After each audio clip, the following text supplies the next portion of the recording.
स्वागत है एक बार फिर से आप सभी का दृष्टि पीसीएस के स्पेशल करंट अपडेट प्रोग्राम में। मैं हूं सलमान और आज हम उन सवालों के ऊपर चर्चा करेंगे जो बनाए गए हैं बीते हफ्ते ऐसी महत्वपूर्ण खबरों के आधार पर जो कि आगामी परीक्षा में आप सभी के लिए महत्वपूर्ण साबित हो सकती है। इस एपिसोड के माध्यम से हम न केवल सवालों के ऊपर चर्चा करेंगे बल्कि उनसे जुड़ी हुई कुछ अन्य महत्वपूर्ण घटनाओं या अन्य महत्वपूर्ण कोई भी ऐसा तथ्य या उनकी पृष्ठभूमि में कोई भी ऐसा तथ्य है जिससे कि आगामी परीक्षा में कोई संभावित प्रश्न बनाए जाने की संभावना बनती है, तो उनके ऊपर भी चर्चा कर लेंगे। एपिसोड की शुरुआत करते हैं मानचित्र से। आप सभी को पता होगा कि अभी हाल ही में प्रधानमंत्री नरेंद्र मोदी जी के द्वारा विश्व के सबसे लंबे रिवर क्रूज का उद्घाटन किया गया है, यानी गंगा विलास का, जो कि भारत के साथ साथ बांग्लादेश के कुछ हिस्सों में भी जाएगा।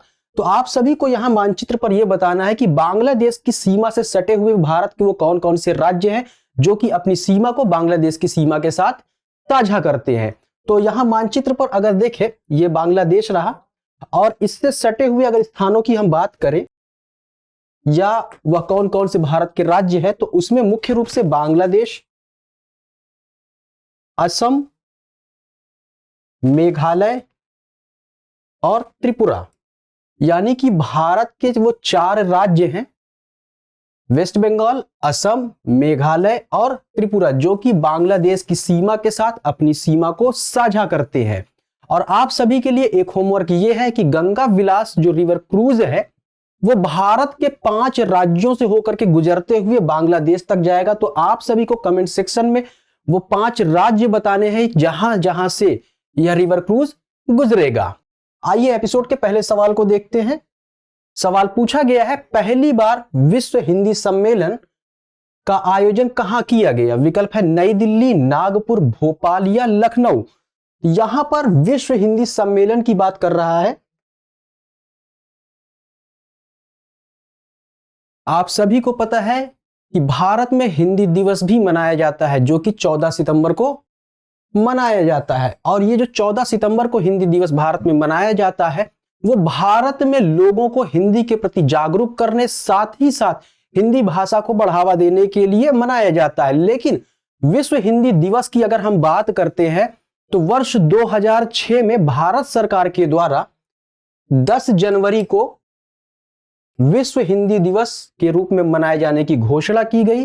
हालांकि वर्ष 1975 में नागपुर में पहली बार विश्व हिंदी सम्मेलन का आयोजन किया गया था। यहां पर 2 बातें बहुत ही महत्वपूर्ण है कि यह विश्व हिंदी सम्मेलन की बात यहां पर किया जा रहा है, ना कि विश्व हिंदी दिवस। विश्व हिंदी दिवस की अगर हम बात करें तो वर्ष 2006 में भारत सरकार के द्वारा 10 जनवरी को हिंदी दिवस मनाए जाने की बात की गई थी, यानी कि विश्व हिंदी दिवस की यहां पर हम चर्चा कर रहे हैं। जबकि पहली बार विश्व हिंदी सम्मेलन का आयोजन वर्ष 1975 में नागपुर में किया गया था। तो इस तरह से इस प्रश्न का जो सही उत्तर हो जाएगा नागपुर हो जाएगा। बात कर लेते हैं थोड़ी सी विश्व हिंदी दिवस के बारे में। तो अगर हम बात करें भारत के लोगों की, तो भारत के लोग पूरे विश्व में प्रत्येक देश में लगभग मौजूद हैं। तो उन भारतीयों को आपस में जोड़ने, साथ ही साथ उनके अंदर हिंदी भाषा के लिए जागरूकता बढ़ाने के लिए विश्व हिंदी दिवस का आयोजन 10 जनवरी को किया जाता है। चलिए अगले प्रश्न को देखते हैं। सवाल है, देश के किन 2 राज्यों के बीच 8वीं वंदे भारत एक्सप्रेस ट्रेन का संचालन किया जाएगा?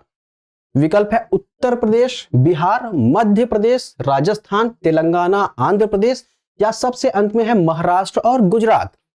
तो अगर बात करें कि भारत की 8वीं वंदे भारत एक्सप्रेस ट्रेन की, तो इसका संचालन जो है तेलंगाना के सिकंदराबाद से लेकर आंध्र प्रदेश के विशाखापट्टनम तक किया जाएगा।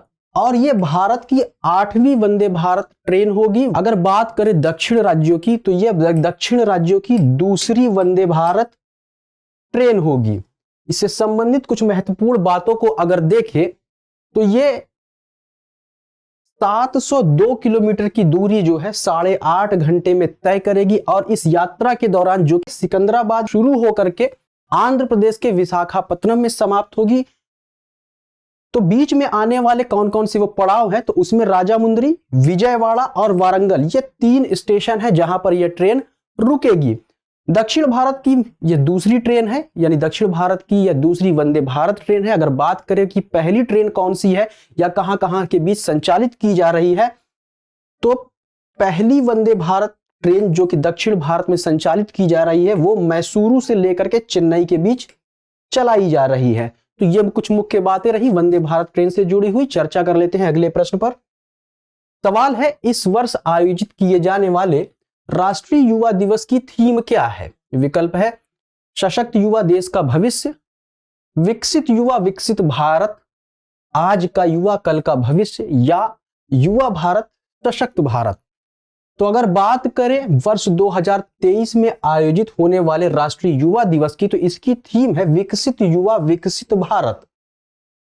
इसके अंतर्गत भारत के जो भी प्रतिभाशाली युवा हैं उनको राष्ट्र निर्माण के लिए प्रेरित करना, साथ ही साथ राष्ट्रीय और अंतरराष्ट्रीय स्तर पर भारतीय संस्कृति का जो विश्व बंधुत्व का संदेश है उसको लोगों तक प्रचारित और प्रसारित करना है। इसके अलावा यह देश के सभी हिस्सों में जो भी विविध प्रकार की संस्कृतियां हैं उनको एक मंच पर लाने का प्रयत्न भी है।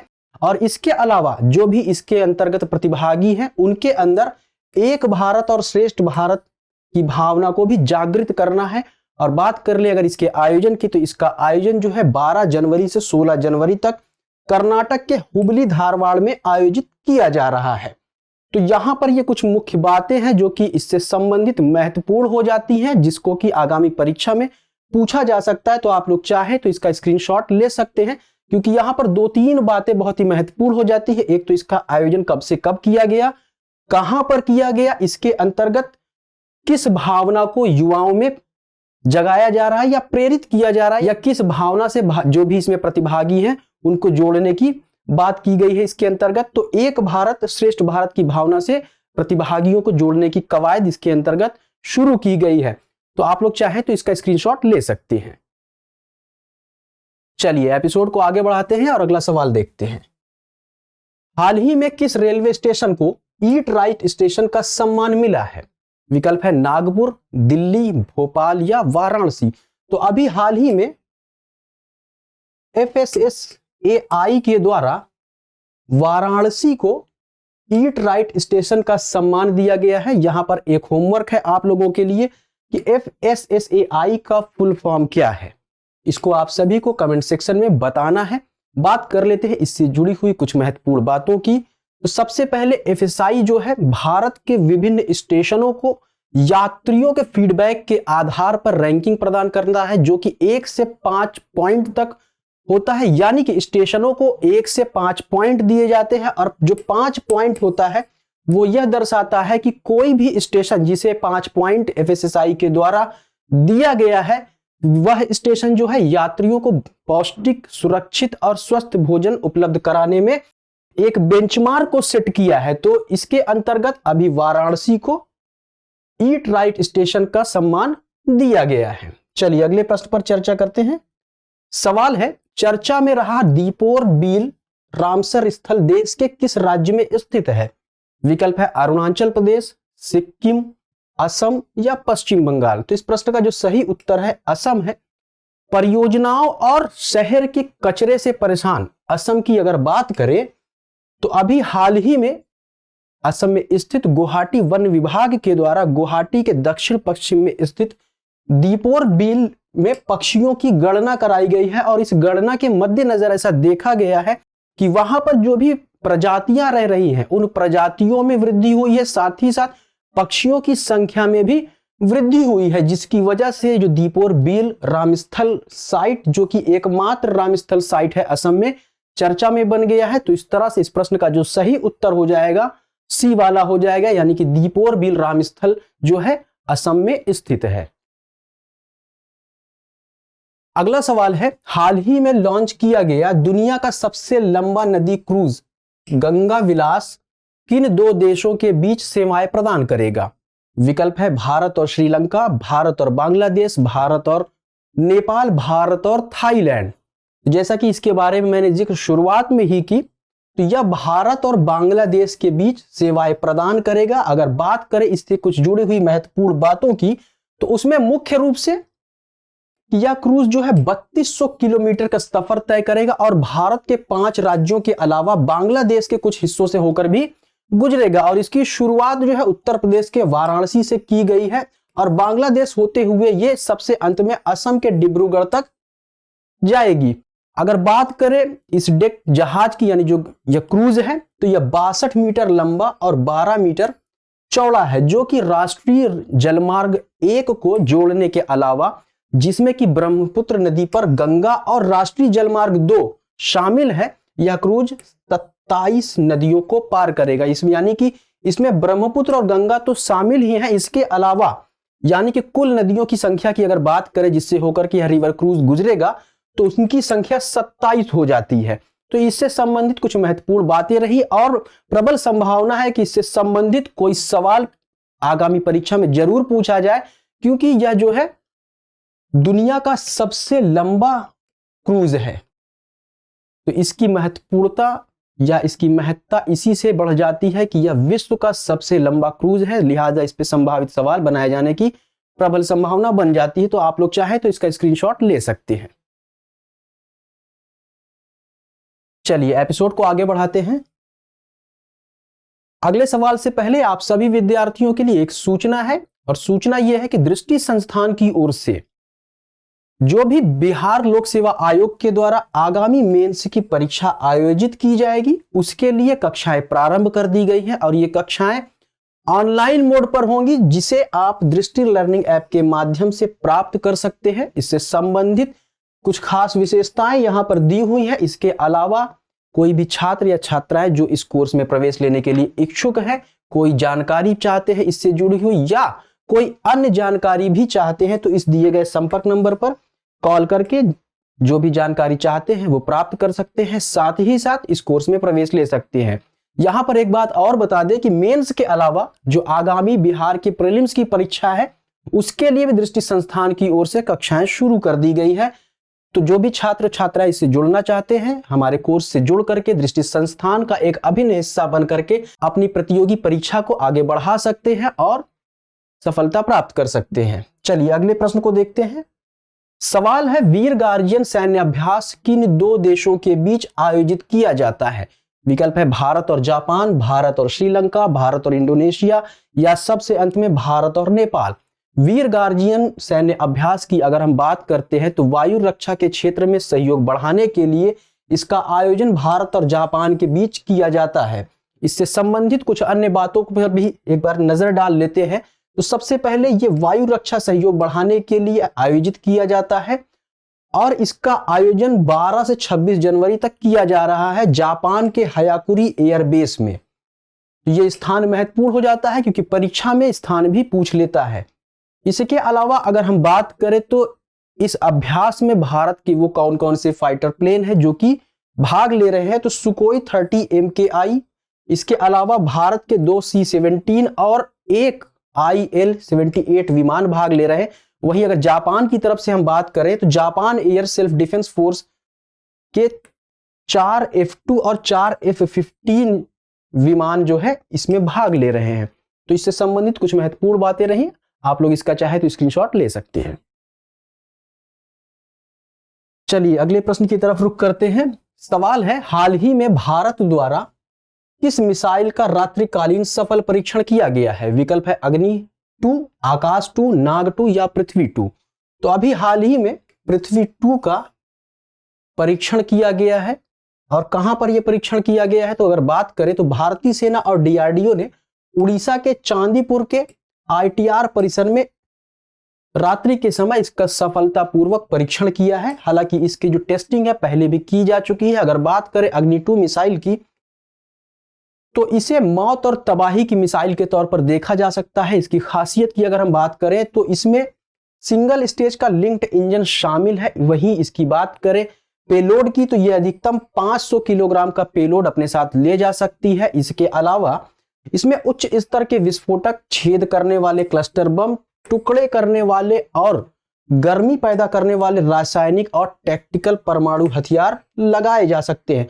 कुल मिलाकर के ये कहा जा सकता है पृथ्वी 2 मिसाइल जो है दुश्मन देश के लिए बहुत ही घातक साबित हो सकती है।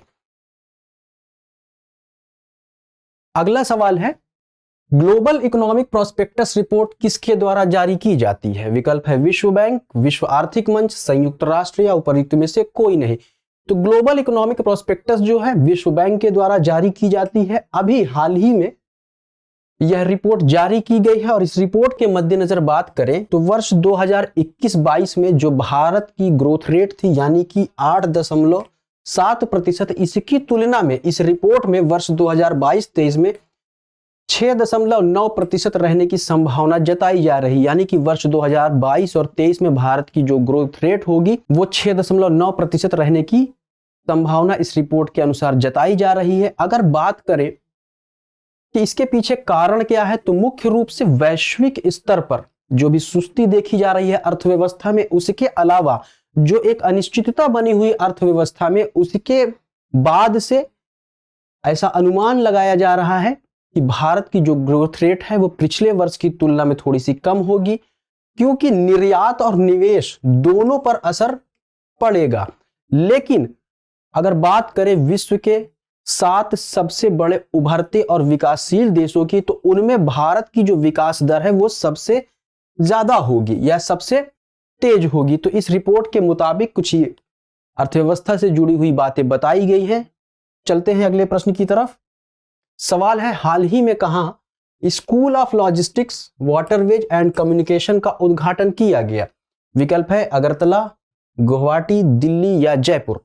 तो स्कूल ऑफ लॉजिस्टिक, वाटरवेज और कम्युनिकेशन का उद्घाटन अभी हाल ही में केंद्रीय नौवहन और जलमार्ग मंत्री सर्बानंद सोनोवाल ने त्रिपुरा के मुख्यमंत्री मणिक साहा के साथ अध्ययन, अनुसंधान और प्रशिक्षण के लिए सहायता देने के लिए त्रिपुरा के अगरतला में इसका उद्घाटन किया है। अगर बात करें इस स्कूल के बारे में, तो ये परिवहन और रसद के क्षेत्र में विश्व स्तर के विशेष विशेषज्ञ बनने के लिए जो भी युवा लोग हैं उनको प्रेरित करेगा, या युवाओं के जो भी पूल है उनको और अधिक सक्षम और अधिक समृद्ध बनाने में महत्वपूर्ण कदम साबित हो सकता है। इसके अलावा जो पूर्वोत्तर की अर्थव्यवस्था है उसको विकसित करने के लिए चुनाव के समय जो भी घोषणा की गई थी उस पर भी अमली जामा पहनाते हुए इसका उद्घाटन किया गया है, जो कि पूर्वोत्तर की आर्थिक क्षमता को अनलॉक करने के लिए बहुत ही महत्वपूर्ण साबित हो सकता है। यानी कि यह स्कूल जो है पूर्वोत्तर, यानी कि अगर बात करें पूर्वोत्तर में विशेष रूप से जहां पर इसका उद्घाटन किया गया अगरतला में, जो कि त्रिपुरा राज्य में स्थित है, तो वहां से समृद्ध जलमार्गों के साथ साथ जो भी मानव संसाधन है उन मानव संसाधनों की जन्मजात क्षमता को और सक्षम और स्थायित्व प्रदान करने में यह काफी महत्वपूर्ण साबित हो सकता है। चलिए अगले प्रश्न पे चर्चा करते हैं। सवाल है, माधव नारायण उत्सव का आयोजन कहां किया जाता है? विकल्प है भारत, श्रीलंका, बांग्लादेश या नेपाल। तो माधव नारायण उत्सव जो है भगवान विष्णु से संबंधित एक उत्सव है जो कि नेपाल में मनाया जाता है। इस तरह से अगर प्रश्न की बात करें तो इसका सही उत्तर जो हो जाएगा नेपाल हो जाएगा। तो भगवान विष्णु की पूजा करने के लिए नदी के तटबंधों पर जो भी हिंदू भक्त हैं उनका तांता लगना शुरू हो गया है, क्योंकि यह जो माधव नारायण महोत्सव है इसका आगाज कर दिया गया है और इसकी शुरुआत जो है स्वास्थ्य व्रत के साथ एवं हनुमान घाट पर पवित्र डुबकी लगा करके की जाती है और इसके दौरान 1 महीने तक उपवास रखने की कोशिश भी की जाती है और साथ ही साथ विभिन्न अनुष्ठानों के द्वारा यह जो उत्सव है भगवान विष्णु को समर्पित किया जाता है। इस तरह से इस प्रश्न का जो सही उत्तर हो जाएगा नेपाल हो जाएगा और यह उत्सव किससे संबंधित है? भगवान विष्णु से संबंधित है। चलिए अगले प्रश्न को देख लेते हैं। सवाल है, हाल ही में भारत के किस स्क्वैश खिलाड़ी ने ब्रिटिश टूर्नामेंट जीता है? विकल्प है अनाहत सिंह, सौरभ घोषाल, जोशना चिनप्पा या ऋत्विक भट्टाचार्य। तो अभी हाल ही में ब्रिटिश टूर्नामेंट के अंतर्गत अनाहत सिंह ने स्क्वैश प्रतियोगिता को जीत करके भारत का नाम रोशन किया है। इन्होंने पहले भी कॉमनवेल्थ गेम्स में भारत का नाम रोशन किया है। इससे संबंधित कुछ महत्वपूर्ण बातों को अगर देखें, इस प्रतियोगिता की अगर बात करें तो यह ब्रिटिश जूनियर ओपन प्रतियोगिता बर्किंघम में सीजन के सबसे प्रतिष्ठित टूर्नामेंटों में से एक माना जाता है, जिसमें विश्व भर के खिलाड़ी जमा होकर के इस खिताब को जीतने का प्रयत्न करते हैं। और ये जो प्रतियोगिता आयोजित की गई थी, इसमें गर्ल्स अंडर 15 में अनाहत सिंह ने यह प्रतियोगिता जीती है। तो इस तरह से इस प्रश्न का जो सही उत्तर हो जाएगा ए वाला हो जाएगा, यानी कि अनाहत सिंह। अगला प्रश्न है, हाल ही में राष्ट्रीय बाल संरक्षण आयोग द्वारा अपना कौन सा स्थापना दिवस मनाया गया है? विकल्प है 18वां, 19वां, 20वां या 21वां। तो बाल संरक्षण आयोग की अगर हम बात करें तो अभी हाल ही में इसने अपना 18वां स्थापना दिवस मनाया गया है। राष्ट्रीय बाल संरक्षण आयोग जो है एक वैधानिक निकाय है जिसे बाल अधिकारों एवं उससे जुड़े अन्य मुद्दों की रक्षा करने के लिए बाल अधिकार संरक्षण आयोग अधिनियम 2005 की धारा 3 के तहत गठित किया गया था। अगर बात करें इससे संबंधित अधिकारों की या इसके जो भी शक्तियां हैं उनकी बात करें तो पॉस्को एक्ट 2012 के अंतर्गत यौन अपराधों से बच्चों के संरक्षण के लिए जो भी उचित और प्रभावी कार्यान्वयन है उसकी निगरानी का अधिकार भी इस आयोग को प्राप्त है। इससे संबंधित कुछ अन्य महत्वपूर्ण बातें यहां पर दी हुई हैं जो कि आप सभी के लिए महत्वपूर्ण हो सकती हैं, तो इसका स्क्रीनशॉट आप लोग चाहे तो ले सकते हैं। यहां पर यह बात ध्यान रखने वाली है कि यह एक वैधानिक निकाय है, क्योंकि कभी कभी प्रश्न में पूछ ले जाता है कि यह आयोग किस तरह का निकाय है, संवैधानिक है, वैधानिक है या अन्य तरीके के विकल्प भी मौजूद रह सकते हैं। तो इसका उत्तर हो जाएगा वैधानिक निकाय। चलिए अगले प्रश्न की तरफ बढ़ते हैं। सवाल है, हाल ही में प्रवासी भारतीय सम्मेलन का आयोजन कहां किया गया? विकल्प है भोपाल, इंदौर, नई दिल्ली या वाराणसी। तो 17वें प्रवासी भारतीय सम्मेलन का जो आयोजन किया गया है मध्य प्रदेश के इंदौर में किया गया है। इसका उद्घाटन प्रधानमंत्री नरेंद्र मोदी जी ने किया है। इस अवसर पर एक विशेष प्रकार का स्मारक डाक टिकट सुरक्षित जाए प्रशिक्षित जाए भी जारी किया गया है। इसके अलावा आजादी के अमृत महोत्सव के अंतर्गत भारतीय स्वतंत्रता संग्राम में प्रवासी भारतीयों का क्या योगदान रहा, इस विषय पर पहली बार डिजिटल पीबीटी प्रदर्शनी का भी उद्घाटन प्रधानमंत्री जी के द्वारा किया गया है। तो इससे जुड़ी कुछ महत्वपूर्ण बातें रही। चलते हैं आगे की तरफ। सवाल पूछा गया है, हाल ही में केंद्र सरकार द्वारा किसे आतंकवादी संगठन घोषित किया गया है? विकल्प है टीएफआर, लिट्टे, लश्कर या उपर्युक्त में से कोई भी नहीं। तो अभी हाल ही में लश्कर तैयबा के शैडो ऑर्गेनाइजेशन टीआरएफ के द्वारा जो भी कश्मीर में पत्रकार हैं उनको धमकियां दी गई है, और इन धमकियों के बाद तकरीबन 3 महीना बीत जाने के बाद मिनिस्ट्री ऑफ होम अफेयर्स के द्वारा यानी केंद्र सरकार के द्वारा इसे आतंकवादी संगठन घोषित किया गया है। अगर इससे जुड़ी कुछ अन्य बातों को देखें तो मुख्य रूप से टीआरएफ यानी कि द रेजिस्टेंट फ्रंट वर्ष 2019 में लश्कर के एक प्रवासी संगठन के रूप में उभर करके ये सामने आया था, जो कि एक प्रतिबंधित आतंकवादी संगठन है। यह खास तौर पर ऑनलाइन माध्यम से युवाओं को भर्ती करता है, साथ ही साथ जो भी आतंकवादी गतिविधियां होती है उनके प्रचार प्रसार करने, इसके अलावा आतंकवादियों को भर्ती करने, साथ ही साथ आतंकवादियों से जुड़ी जो भी घुसपैठ है उसको, और पाकिस्तान से जम्मू कश्मीर में जो हथियारों की तस्करी होती है उसमें, एवं जो नशीले पदार्थ है उनकी तस्करी में भी महत्वपूर्ण भूमिका निभाता है। इन्हीं सारी चीजों को देखते हुए अभी केंद्र सरकार के द्वारा